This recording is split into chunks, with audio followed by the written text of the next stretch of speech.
Hello everyone, AGS study point पे आपका स्वागत है। पिछले क्लास में हम लोग वर्क एनर्जी देखे थे, ठीक है। तो आज के इस वीडियो में हम उससे रिलेटेड एमसीक्यू देखेंगे जो आने वाले परीक्षा के लिए काफ़ी महत्वपूर्ण है और रेलवे के लिए खासकर काफ़ी उपयोगी है। तो चलिए शुरू करते हैं। पहला क्वेश्चन है, which of the following has the same unit as work. तो निम्नलिखित में से किसका मात्रक कार्य के समान होता है। पहला है शक्ति, दूसरा है ऊर्जा, तीसरा मोमेंटम है और चौथा है प्रेशर, ठीक है। तो देखिए, वर्क का और एनर्जी का दोनों का यूनिट क्या होता है, जूल होता है, ठीक है। तो यहाँ आपका ऑप्शन कौन सा सही हो जाएगा, बी नंबर सही है। आगे बढ़ते हैं। किए गए कार्य का मान शून्य कब होता है। तो force and displacement are parallel, जब फोर्स और डिस्प्लेसमेंट पैरेलल हो तब। Force and displacement are perpendicular, तो परपेंडिकुलर हो तब।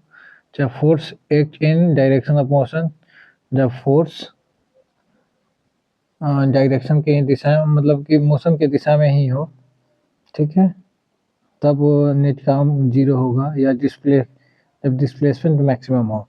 तो देखिए, फिजिक्स में फोर्स को वर्क को जीरो तब कहेंगे जब मान लीजिए कि ऐसा कंडीशन कि मान लीजिए हम जब कूली क्या किया कि 50 केजी का बोरा सर पे लेके खड़ा है, तो वो डिस्प्लेस नहीं किया, ठीक है ना।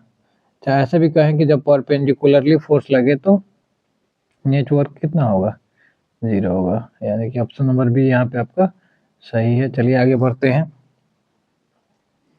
गतिज ऊर्जा निर्भर करती है। तो गतिज ऊर्जा का फॉर्मूला होता है ई के बराबर हाफ mv², ठीक है। तो गतिज ऊर्जा किस पे डिपेंड करती है, मास पे, वेलोसिटी पे, कि दोनों पे, या हाइट पे। तो हाइट का तो इसमें जिक्र नहीं है। देखिए, हम यदि मास को दोगुना कर दें तो गतिज ऊर्जा भी कितना हो जाएगा, गतिज ऊर्जा भी दोगुना हो जाएगा, ठीक है।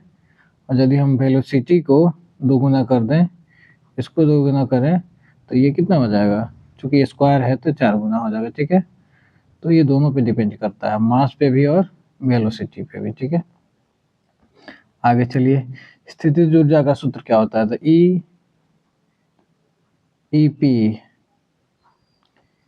ईपी बराबर होता है, क्या होता है, mgh, जहाँ m क्या है, m हो गया मास और g को कहते हैं ग्रेविटेशनल एक्सीलरेशन, ठीक है। और h पर हाइट हो गया, h से क्या हो गया, हाइट हो गया।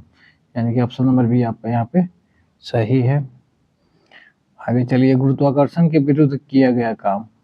Always positive, always negative, always zero, may be positive और निगेटिव, ठीक है। तो जब हम गुरुत्वाकर्षण के विपरीत दिशा में काम करते हैं, ठीक है,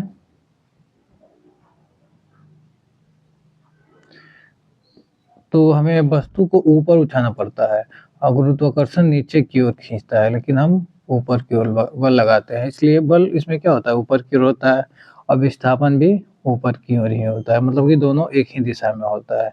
इसलिए गुरुत्वाकर्षण के विरुद्ध किया गया काम हमेशा क्या होता है, पॉजिटिव होता है, ठीक है। चलिए आगे बढ़ते हैं। विच quantity remains constant in free fall.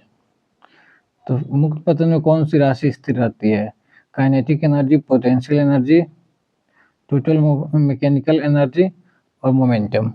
तो देखिए, जो फ्री फॉलिंग में केवल ग्रेविटी काम करता है ना, और कोई बाहरी बल काम नहीं करता है। इसमें काइनेटिक एनर्जी बढ़ता है और पोटेंशियल एनर्जी घट रहा होता है, लेकिन दोनों का जो परिमाण होता है, परिमाण में अंतर होता है। परिमाण कहें तो मैग्नीट्यूड, वो कांस्टेंट रहता है, मतलब एक जितना बढ़ता है वो दूसरा उतना घटता है। तो स्थिर इसमें क्या रहेगा, टोटल मैकेनिकल एनर्जी, मतलब कुल यांत्रिक ऊर्जा स्थिर रहता है, यांत्रिक ऊर्जा स्थिर रहता है। ठीक है, चलिए आगे बढ़ते हैं। शक्ति का ऐसा यूनिट क्या है? तो शक्ति क्या होता है? तो P बराबर W/T है ना। प्रति एकांक समय में किए गए काम को ही क्या कहते हैं? शक्ति कहते हैं। P बराबर W/T। तो शक्ति का ऐसे मात्रक क्या होता है? वाट होता है। आगे बढ़ते हैं। यदि वेग दोगुना हो जाए तो गतिज ऊर्जा क्या होगा? देखिए E बराबर हाफ mv²। ठीक है, अभी बताए थे कि जब वेलोसिटी को 2 गुना कर दीजिएगा, तो यहाँ वेलोसिटी जब 2 गुना कर दीजिएगा, ठीक है ना, तो यहाँ क्या होगा? स्क्वायर है। तो गतिज ऊर्जा सेम रहेगी, सेम नहीं होगी, डबल नहीं होगी, 4 टाइम्स है ना, 4 टाइम्स हो जाएगी। यानी कि ऑप्शन नंबर सी आपका यहाँ पे सही है। आगे चलिए। एक व्यक्ति 20 केजी के बॉक्स को 2 मीटर की ऊंचाई तक उठाता है तो किया गया काम कितना है? तो P बराबर क्या हो जाएगा? mgh। जी का वैल्यू कितना हम जनरली लेते हैं? 9.8 मीटर पर सेकेंड स्क्वायर। कहीं कहीं ये वैल्यू 10 दिया रहता है क्वेश्चन के साथ ही, लेकिन जनरली हम 9.8 मीटर पर सेकेंड स्क्वायर ही यूज करते हैं।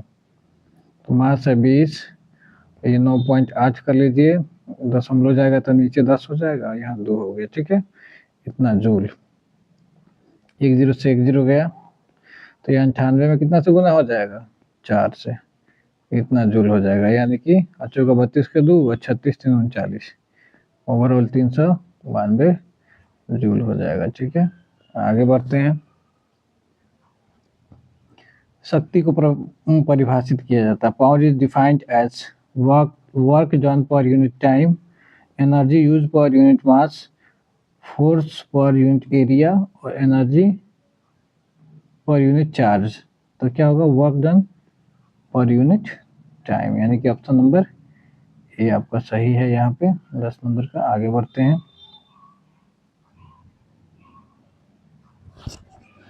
कार्य तब कहा जाता है जब बल लगने पर विस्थापन न हो, बल विस्थापन कराए, कोई बल ना लगे, वस्तु स्थिर हो।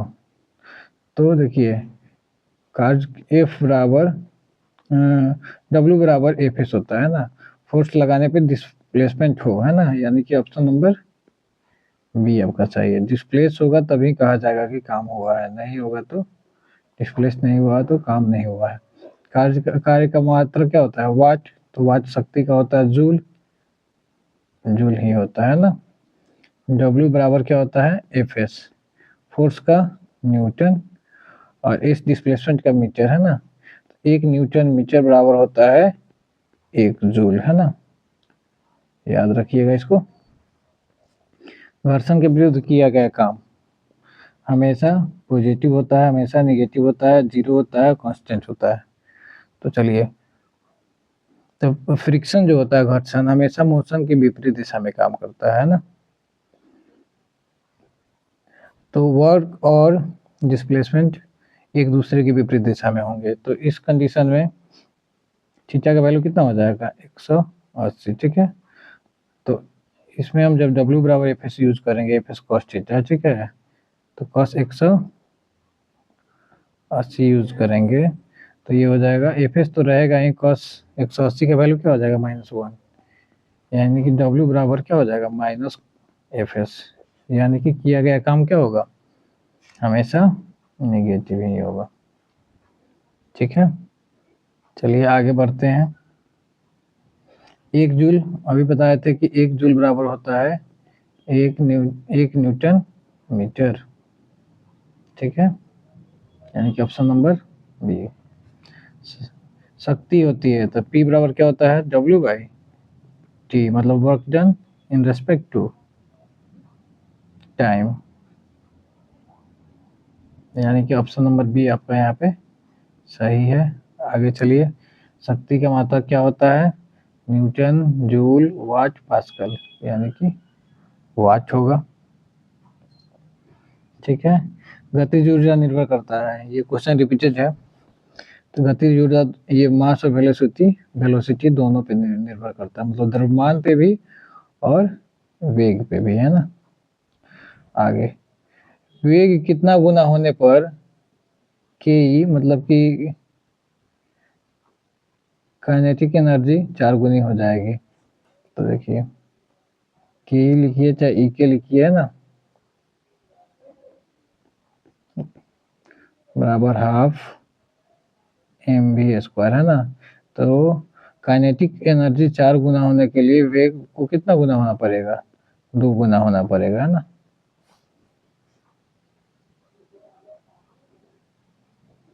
तो वेग कितना होना चाहिए? 2 गुना होना चाहिए। स्थितिज ऊर्जा का सूत्र क्या होता है? ये भी रिपीटेड है, ई पी बराबर m g h, where m equal to mass, g equal to gravitational acceleration, h equal to height. आगे बढ़ते हैं। कुल यांत्रिक ऊर्जा स्थिर रहती है कब?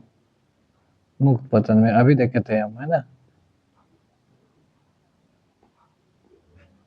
चलिए, कार्य शून्य तब होता है जब बल क्या हो? परपेंडिकुलर टू डिस्प्लेसमेंट हो, यानी कि ऑप्शन नंबर सी सही है। आगे चलिए। 1 हॉर्स पावर, ये बहुत ही मतलब कि क्या कहते हैं, महत्वपूर्ण वन लाइनर है, इसको हमेशा याद रखें। 1 एचपी बराबर होता है, 1 हॉर्स पावर बराबर होता है 746 वाट, 746 वाट, ठीक है। यानी कि ऑप्शन नंबर ए आपका सही है। किसका मात्रक कार्य के समान होता है? Which has the same unit as work?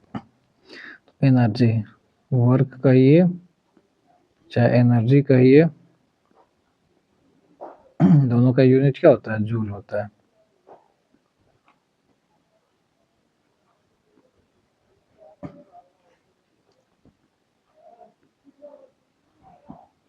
एक व्यक्ति सिर पे बोझ लेकर लेकर खड़ा है तो किया गया काम क्या होगा? A man carries load on in head his head without displacement. No. तो work done is positive, negative, zero, none. तो जीरो होगा क्योंकि उसमें डिस्प्लेसमेंट नहीं हो रहा है। वर्क डन बाय ग्रेविटीज, गुरुत्वाकर्षण द्वारा किया गया काम क्या होता है? ये भी हम देख चुके हैं, हमेशा पॉजिटिव होता है। आगे चलिए।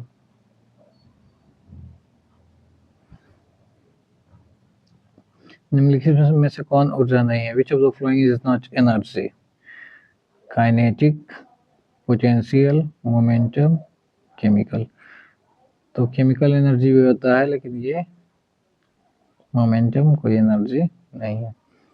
Power of an engine is measure by, engine की शक्ति को किस में मापते हैं? वोल्ट में, एम्पियर में, हॉर्स पावर में, डेसिबल में। तो ऑप्शन के हिसाब से रिलायबल भी लग रहा है कि हॉर्स पावर ही होगा। जनरली हम इंजन की शक्ति किस में मापते हैं? हॉर्स पावर में ही मापते हैं। चलिए आगे देखते हैं।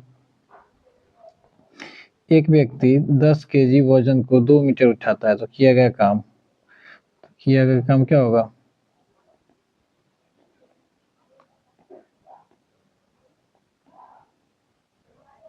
एम कहें तो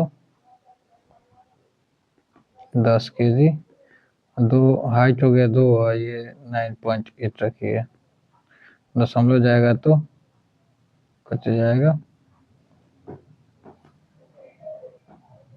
तो 98 दूना 196 जूल हो जाएगा। ये समझिए मत, ये ऐसा मत समझिए ये फॉर्मूला है स्थितिज ऊर्जा का, है ना, ई पोटेंशियल एनर्जी ई पी का। तो किया गया जो काम है वो किसी तरह किसी न किसी प्रकार से एनर्जी के रूप में ही संग्रहित होता है, ठीक है। तो 196 जूल हो जाएगा। हाँ। Work done by centripetal force is, केंद्राभिमुख बल द्वारा किया गया काम। Positive, negative, zero, infinite. तो देखिए सेंट्रीपिटल फोर्स हमेशा वृत्त के केंद्र की ओर लगता है, जबकि वस्तु का विस्थापन जो होता है हमेशा वृत्त के स्पर्श रेखा मतलब टेंजेंट की दिशा में होता है। मतलब फोर्स अंदर की ओर और डिस्प्लेसमेंट स्पर्श रेखा के दिशा में होता है ना। यानी कि दोनों के बीच का एंगल जो बनेगा, थीटा जो बनेगा, वो कितना का बनेगा? 90 डिग्री का बनेगा। और आपको पता है कि cos 90 डिग्री बराबर क्या होता है? जीरो। तो इसको हम जब इसमें फीड करेंगे W बराबर एफ एस कॉस थीटा में, ठीक है, तो ये W एफ एस तो एफ एस रहेगा और कॉस थीटा का वैल्यू 0, तो एफ एस में हम जब 0 से मल्टीप्लाई करेंगे तो ओवरऑल क्या हो जाएगा, ये 0। तो इस कंडीशन में किया गया टोटल काम क्या हो जाएगा, 0, यानी कि ऑप्शन नंबर सी यहाँ पे आपका सही होगा। आगे चलिए, एनर्जी कैनॉट बी क्रिएटेड और कैनॉट बी क्रिएटेड और डिस्ट्रॉयड, मतलब ऊर्जा न उत्पन्न की जाती है जा सकती है न नष्ट। यह किसका नियम है, Newton first law, conservation of energy, law of gravity, Hooke's law. तो ये होगा ऊर्जा का संरक्षण सिद्धांत है ना, कंजर्वेशन ऑफ मूवमेंट एनर्जी। ऊर्जा न तो उत्पन्न की जा सकती है और न ही नष्ट की जा सकती है, इसको केवल एक रूप से दूसरे रूप में रूपांतरित किया जा सकता है, ठीक है। आशा करते हैं आपको ये वीडियो आज काफ़ी हेल्पफुल लगा होगा, ठीक है। इसी तरह के वीडियो को देखने के लिए चैनल को बने रहें और प्रतिदिन सुबह 6:20 पे चैनल विजिट करना ना भूलें। Thank you very much.